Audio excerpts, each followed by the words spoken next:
Hi, I'm Colin A. Bullock, and I'm a fat piece of shit. And today, we're going to talk about health.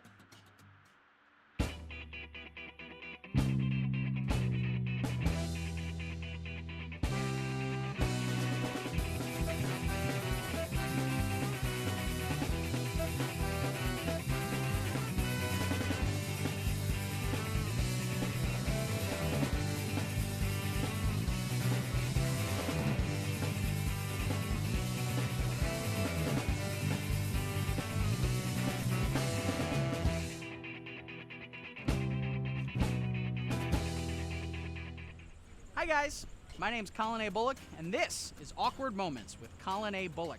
I'm a stand-up comedian, and this is a show where I talk to interesting people and do interesting shit. Now, I don't want to alarm you, but you're going to die. Probably not right now, well, maybe right now. There's a good chance that at least one person watching this will die between now and the end of the episode. If so, not legally responsible. I think we worry about all the wrong things in this world. We worry about money or sex or who's going to be the next president. Or even when it comes to how we're going to die, we worry about, oh, is someone going to shoot me with a gun? Or is someone going to put a bomb on a plane or whatever? Meanwhile, you are way more likely to die of a heart disease than any violent crime. In fact, 1 out of every 3 Americans dies of a heart disease. If you are in a room with 2 other people, one of you is going to have a heart attack. And another one is probably going to shoot himself in the head. Because, interesting fact, it is way more likely for a gun owner to kill himself with a gun than it is for him to kill anybody else. If your body doesn't kill you, your brain will.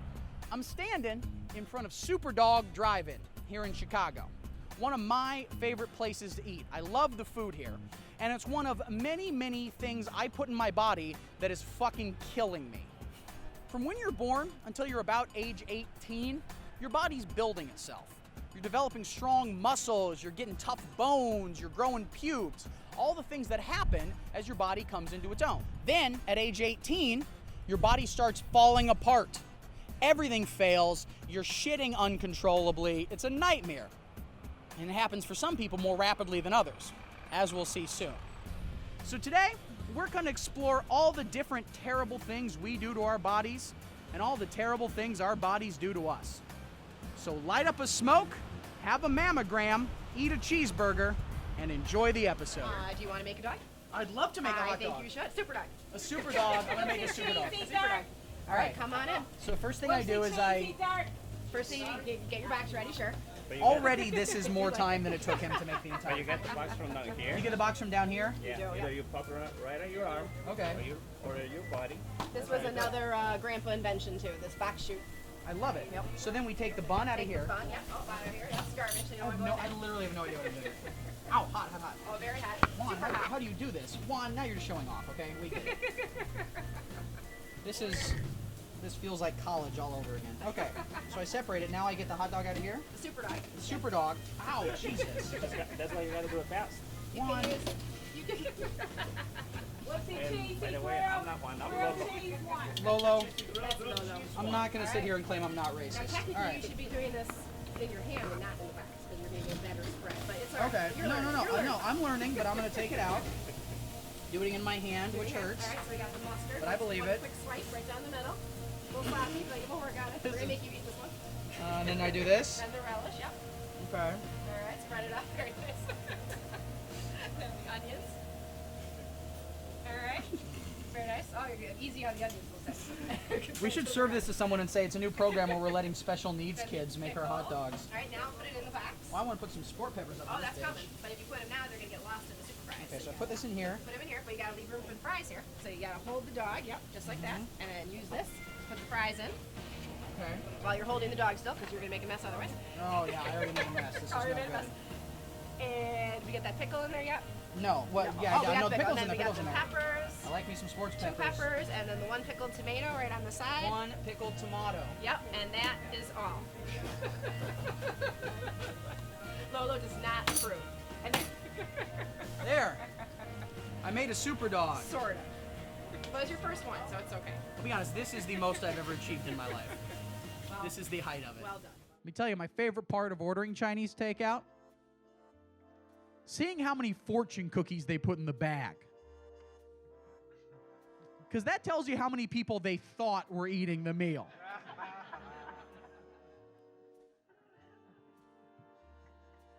It's like, look, the Chinese restaurant thinks I'm 5 people.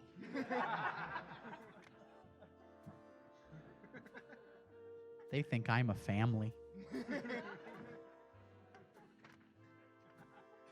Crack it open and says, you will get diabetes. Shit!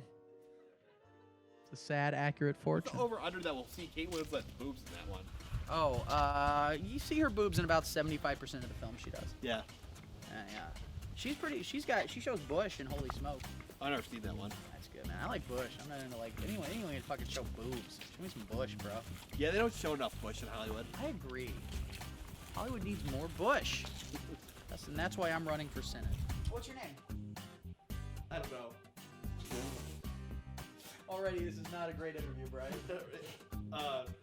Brian Johnson. I used to go by the name. Bipolar Brian Johnson. You see, you said, "What's your name?" You said, "Okay, that's not a great interview, Brian." You're breaking the fourth wall. This is all artifice. Yeah.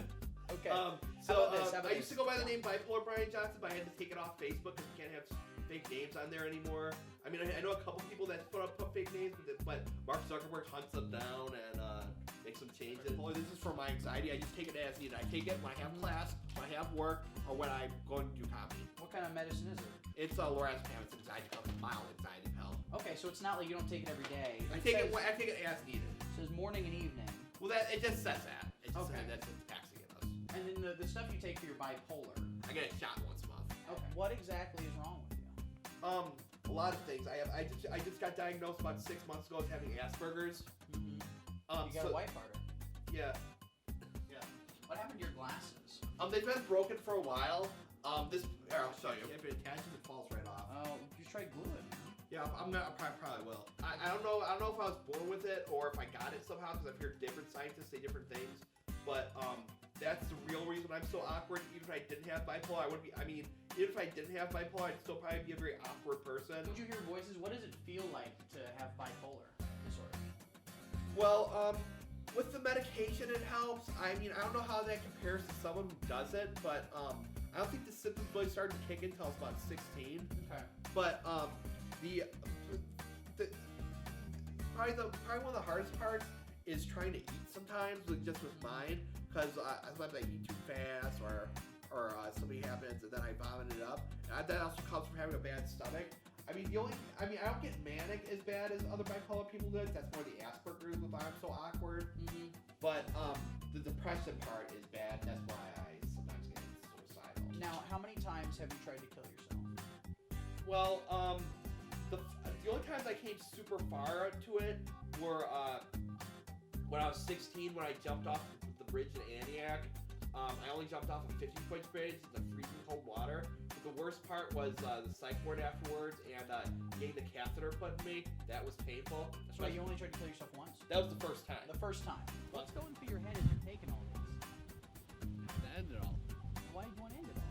I got after a while when you go through life never being loved by anyone, and when you have anxiety being around women, and you can't get a job, and you're living off Social Security, and your family's shitting on you, you just lose it all. Wow, that's really a bummer, man. Yeah. So you wanted to die? Yeah. It's not like you're crying for help thing. No. Die. Yeah. Sarah, how would you like to die? How would I like to die? Are you threatening me? It may or may not be hypothetical. I would not like to die. I feel like there's a lot of other things that I need to do in this life before I die, and I haven't accomplished that. So no, I would not like to die right now. You know, I ask a lot of people that question, and everyone says, I'd like not to die, as if that's an option. And I'm not going to kill you, Sarah. Okay, great. I don't have nearly the ambition to murder somebody. That takes a lot of work. But someday you will die. I hate to be the one to break it to you. It's true. Terrible place to find that news. If you could choose one way to die, how would you like to die? I know this is a cliche thing, but driving off of a car off of a cliff. That is not If cliche. I had the choice, go out in flames. No one has said that. Everyone else. But I'd have to have like some sort of a a terrible disease that's going to kill me anyway. Is this leg you just keep here in case you ever want to become a serial killer and you want to dress your apartment right? Oh yeah, the whole room. Just getting prepared. I'm just getting ready for the big day. Do you think being closer to death than most people throughout your life has left you somewhat less, I don't know, precious about it or whatever the term is? Less precious about just death. I mean, I think a lot of people would be more squeamish about serial killers or about death in general or things like that, and you don't seem to be that. There's so many answers to that. Should I just start then? Sure. Introducing myself. Hi, I'm Paula Ann, and I was a Make-A-Wish kid. That's amazing. Yeah, it's yeah. What was wrong? What was wrong with your body when you were a kid? When I was born, rather, I was allergic to everything. Let's list it out. What were you allergic to? Oh man, what wasn't I allergic to? I do remember that I was allergic to so many foods that they had to feed me what they tube feed people so that they could get nutrients. Whoa! How old were you? I was like, from the second I could like start eating. So like as a little baby. As a baby. They like put a tube in your tummy? Oh no, I wasn't tube fed. It's just that there's like a formula so that people who can't eat can get the nutrients that they need to not die, pretty much.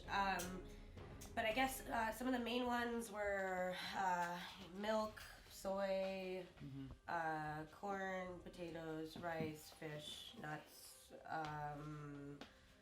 wheat, melon. You were gluten-free before it was cool. I was gluten-free before it was cool. When you were a kid, I mean, do you remember thinking you were going to die? No, but I don't think that any kid has knows what that means. Or they know, like, from watching, movies or TV or reading or hearing about it from other people, that people can die. But I don't think that I personally felt like, oh, like, I'm going to experience death. Like, I was, like, a normal kid in that way. Never really thought about death. Now that I'm older, I'm very fascinated with the idea of death, but that's something that came later in my life. I originally was gonna get a tattoo that said "Memento Mori," which obviously is like be aware of your own mortality. Because I that's something that's obviously very important to me. Just be aware that you're gonna die, and that enhances your life, and you will be happier that way. So this is from Death Becomes Her. The movie Death Becomes Her. Bruce Willis, Goldie Hawn. Oh, the rump. Who's the third lead in that picture? Bruce Willis, Goldie Hawn. Meryl Streep. Meryl Streep, that was it. Yeah. So I watched that obsessively when I was a kid. And in it, sorry, there's like also comedy and stuff on my arms. But set list? Yeah, from last night. Here's the thing, I write set lists on my hand before I go up, and I swear to God, this is 100% true. There's a dick pic I've sent out before where you can read my set list. And like sort of holding my dick, and you can see the set. You can figure out the exact night that I was doing it. Yeah. Jeez, I'll be careful of that when I'm sending out dick pics. Yeah. But yeah, so in the movie, they drink out of a vial that gives you eternal life, and you live forever. And I got it as a reminder that that's the goofiest, stupidest thing ever. Yeah. The time that I was making claymations a lot, I was in the hospital, and I was like kind of feeling down. And they have like people who come in and try and like give you stuff to do, like paint or whatever your hobby is. They kept suggesting things to me, and I was like, no, I don't want anything. I'm just like, leave me alone. And they were like, okay, well, what do you like? And I was like, I like to make claymations. So they got me a camera and a clay, and I filmed this little claymation with an elephant, and they took it and edited it for me and put it on a disc for yeah, they like did all that just because I said I wanted to do that. That's really cool. Yeah, that's going above and beyond. Or like there's a couple times, and I don't know who these people are, just like people have come up to me before and with comedy, and they're like, you're so lucky you have material, and I'm like, fuck you. Like that's in my opinion, like the most offensive thing you can say to me. What about racial slurs? Would that be more offensive? No, because the saying no, because that's like easy, like just like hate someone because they, whatever. But it's the idea of someone saying like, oh, like I kind of like you're so lucky. I wish I was in that position. It's like I fucking wish I had, like I don't, it's. I don't know. It's just that's such an obnoxious thing to say. I don't know about you, but when I started getting tattoos, a lot of people will be like, gonna regret those when you're 30. Gonna regret those tattoos when you're 30. Let me tell you something. Turned 30 last year. And those people really underestimated the sheer amount of other stuff I'd have to regret by now. Tattoos are kind of dumb. I got to wear like long sleeve shirts to job interviews. They don't really compete with the drinking problem, the drug problem, the failed relationships, the friendships I've lost, the bridges I've burned, the time I punched a bus while I was inside a bus.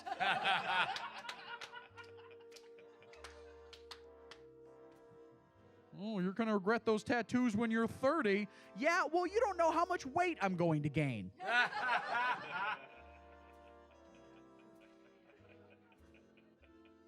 Kind of regret the tattoos. Tell you what I regret more. Every time the McRib has been on sale. I feel like, welcome to my humble abode. This is the humble abode, Miss Nikki. As you see, comedy does not pay shit. Because I live in this closet. On Sweet Home Bears, we are Bears people. Thank you very much. We're going to do it this year. Am I right? Am I right, Colin? You with me on that one? Your Bears are 100% going to win. They're going to, okay. And if they win, it'll cure your cancer. That's right. That's right. So as you see, bathroom, closet where I keep the bodies.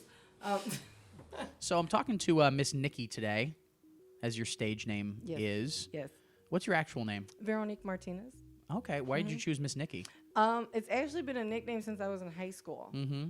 And it just kind of stuck. And then before I got sick with cancer, I was working as a bouncer, believe it or not. You were a bouncer? I was a bouncer and I was a bodyguard for a short period of time. And Here's the thing, though. You don't want to fuck with, like, an older Hispanic lady because, like, a big black dude will maybe fight. You'll slap someone, make them clean their fucking room. I'd be far more scared of you.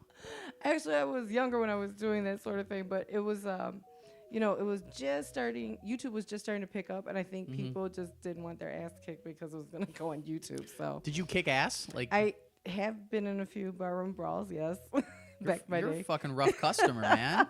You got to. And, it was, at the time, it was good money. It was either going to be the easiest money I ever made, or it was nights where it was like, how am I not an alcoholic? What kind of cancer were you diagnosed with? ER receptor positive breast cancer. I was a stage 3 the first time. And I was clear after about a year, had started my reconstruction and came back in 2012. And it's now it started in my spine and my hips. But now it's from the scalp, the neck, all the way down. Jesus. Yeah, I've got like multiple fractures. I've got all kind of crazy going on. Wow. You might die during this interview. No, I'm determined not to. Actually, the bill collectors are keeping me alive. That's They're the ones. It's not the doctors, it's the bill collectors. No, this bitch is going to pay. So you said you were stage 3 before. Yes. Right? Which is the stage 4 is you're going to die one. They say that you're terminal. I just don't accept that word. Okay. So... I mean, people who are stage 4, there are people who've been stage 4 and survived, and it's gone absolutely. into yeah. It's about I think at this point, and this is gonna sound really bad because there's no really good way to put it. It's they're giving me good quality of life is what they're doing. You know what I mean? They're just kind of like, see how long we can keep her. So that's pretty much what. And I've met people who were stage 4, and I was totally amazed that you wouldn't know it by looking at them. And so many people live 40, 50 years. You know, my husband's probably like, damn it. No. He's like, shit, I guess I'll still keep a number of these side pieces, but... She's still going to be here. No. So, I mean, having stage 4 cancer, I mean, do you think in your head this is what will kill you? Probably not. I have a teenage daughter that's going off to Bali now. She's going to kill me. That's what you think. I joke. I said prom almost did it. I think she was trying to give me a heart condition. What happened on prom? She decided to get a dress and found out it was couture. Was it like too expensive? Oh, everything was expensive. Ugh. I went to the school. In high school when you went to prom, you only bought your ticket. Am I right? I like that you're assuming I went to prom. Well, I'm just Knowing you have this stage 4 cancer diagnosis hanging over you, I mean, are you doing shit you haven't done at other points in your life? Or are you trying to like seize the day, as it would be? Well, actually, I did when I became a comedian. I had never done comedy until I had gotten sick. I used to take people to open mics. I had a bunch of friends who were like, "You need to do this," and I'm like, "Oh no." So you just go to open mics to watch? I used to take people so that they could go and fulfill their, I need to do this. Really? I did. I really did. I used to be in the audience all the time, happily eating wings and drinking beer, watching my friends up on stage. Let me tell you this, you being a regular person enjoying yourself at an open mic audience is more rare than you having terminal cancer. And weirder, and I'm more worried for you about it. It was cool. It was it was a good time. And then I decided, like I said, I wasn't going to work a 9 to 5. Yeah. I went and did comedy. I thought it'd be a one-time deal. I ended up having 6 shows before I ever did my first joke, and it was awesome. Where'd you go up for the very first show? Joe's on Wee Street. Oh, shit. Mikey O show? Yes, I did a show for the Silver Lining Foundation. I was literally the headliner, no pressure. For your first time ever doing comedy? If you ever watch the video, you'll see that was the headliner. It was crazy. Tell you, the cancer's a good gimmick. Let me tell you, people had no idea what was headed for them. Do you sometimes think about how much longer your mom has left to live? Oh yeah. I try not to think about it, but yeah, I think about that. I usually nowadays I think ahead a lot. So I'm just building all these different paths of, like maybe she just won't be here for my wedding, or maybe she won't be here, or maybe she'll pass away when I leave for Bali, or when I go away. It's just. How would you like to die? I don't know, probably like shot. I don't know. In my sleep. Probably like that. Or I don't know, something with me having to go out like a champ.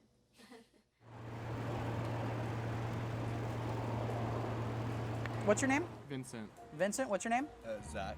What's your name? Taylor. Taylor. Yeah. So you're from America, I am. and you're from America, Correct. and you're from the UK. I'm from the UK. Could you please say, "I'll shine your shoes for a sixpence, Governor"? Yep, yep. Wait, shite.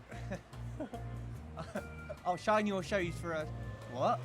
For a sixpence, Governor. Yep, yep. I'll shine your shoes for a sixpence, Governor. Yep, yep. That God. Listen, I'm gonna tell you something. I'm not gay, but let's just do a dog pile. Let's just fucking do this shit. So let me ask you. Do you think you're a healthy person? Not at all. Not at all. When do you think you're gonna die? Hopefully soon. I'm kind of over it. Okay. Like you're thinking like in a couple hours? 27, How old are you now? 23. So I give myself 4 years. Okay, so like a presidential term. Yeah, presidential term. Just see how Hillary does and then make a Well, decision. yeah, student loans are killing me. Oh, so, that sucks. Yeah, so It's the worst. I yeah. don't have to pay them back until I'm earning over 21 grand. What? And if I'm not in the country, it really doesn't matter. Listen, if we have one more reason, let's fucking invade the UK. How do you feel about that? Right. I'm done with it. Yeah. Listen, we'll fucking invade it, and we're gonna take your health care in one direction. That's what we're gonna take from you guys. Why would you want me to? So you, sir, I haven't talked to you yet. When do you think you're gonna die? When I'm gonna die? When do you think you're gonna die? Hopefully by 50. I don't want to grow old. You don't want to? No. But here's the thing, though. You could become like one of those gay dudes who's like kind of refined as he gets older and like tucks his polo shirts into his jeans because like when he was a young gay man, like there was a thing about fucking suburban dads. At least I think that's why they do it. Next thing you know, they're just like the hot thing at gay bars is going Right. to be like cargo shorts and like socks with sandals. No, not my life. Not Kill your me by life? the time I'm 40. I don't want to outgrow old. How old are you now? 23. 23? What do you Halfway do? there. Halfway there. All right. Well, at this point, we just need to put up a little tombstone graphic that says like 2 whenever year. What things do you do that are healthy? Like, do you do anything healthy? Yes, I buy a salad at work every day. That gives you an extra 50 years. Every I'm not salad buying you a eat. cheeseburger. You're very Whole Foods. I'm so Whole Foods. I shop at Whole Foods sometimes. I bought my wine from there. Whole Foods. Oh, Whole Foods is Organic place, right? most places in America they'll just give you like half a zucchini. Whole Foods, whole zucchini. We're gonna need you to sign a release. I don't know if you can do that. Just put your little pen on paper there. Babies are just constantly like expelling things. Like they just have, I don't know. They always have so much like boogers. It's like a defense mechanism because they think they're under attack. Or when's the last time she threw up? This morning, What inspired that? oatmeal. Just couldn't process it. A little too thick. That's the Too thing. thick, you know. Can't swallow it. So Goes in reverse. Yep, she thinks it's funny. Think so? You doing a high five? Not a high five level yet? Boom. She's a grabby baby. So I'm saying I think she's going to be an MMA fighter because she's already good with grappling. And she's got a strong arm. And, you know, she doesn't even have a lot of teeth to lose. I think they... Do you ever think... How about this? I'm going to pitch this to you right now because I assume you run a TV network. Baby MMA. Might be some legal issues with that. Hi, guys. That's our episode. You're now 30 minutes closer to being dead. But hey, death comes for us all. It's inevitable. And hopefully you die, like, in a bed, surrounded by loved ones, not like in a Bangladeshi prison or some shit. And I think that's the moral of the episode. If there is one, which, to be honest, there is not. So thanks for watching. I'll see you next week. And I love you.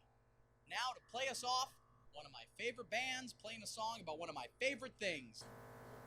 Now I'm a feller with a heart of gold, with the ways of a gentleman, I've been told. The kind of feller that won't even harm a flea. But nicotine slaves are all the same at a petting party or a poker game. Everything's gotta stop while they have that cigarette. Now I don't smoke myself, I don't reckon that they hinder your health. Smoked them all my life and I ain't dead yet. But nicotine slaves are all the same at a petting party or a poker game. Everything's gotta stop while they have that cigarette. Smoke, smoke, smoke that cigarette. Puff, puff, puff, and if you smoke yourself to death. Now St. Peter at the pearly gate says you haste to make him wait. But you just gotta have another cigarette. Now the game of chance the other night, old Dame of Fortune was a doing me right. Man, the kings and queens, they kept on coming around. But I bet full and I bet it high, but my bluff didn't work on a certain guy. He went and laying that money down. He raised me, I raised him. I sweated blood, he got to sink or swim. Finally called me, didn't raise the bet. Well, now, what you say, hey man, I'll tell you in a minute or two. Right now, let's give another cigarette. Smoke, smoke, smoke that cigarette. Puff, puff, puff, and if you smoke yourself to death. Tell St. Peter at the pearly gate says you haste to make him wait. But you just gotta have another cigarette. Have one.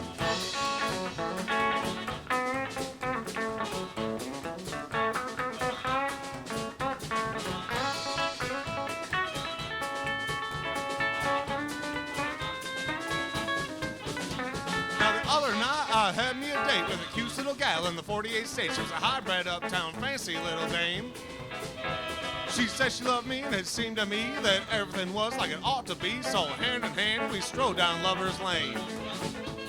She was oh so far from a block of ice and our smooching party was going real nice. So help me Hannah, I think I'd been there yet. Well, I gave her a kiss and a little squeeze. Said, hey now Tex, excuse me please. Right now, let's give another cigarette. Smoke, smoke, smoke that cigarette. Puff, puff, puff, and you smoke yourself to death. St. Peter at the pearly gate says you haste to make him wait. But you just gotta have another cigarette. Bam!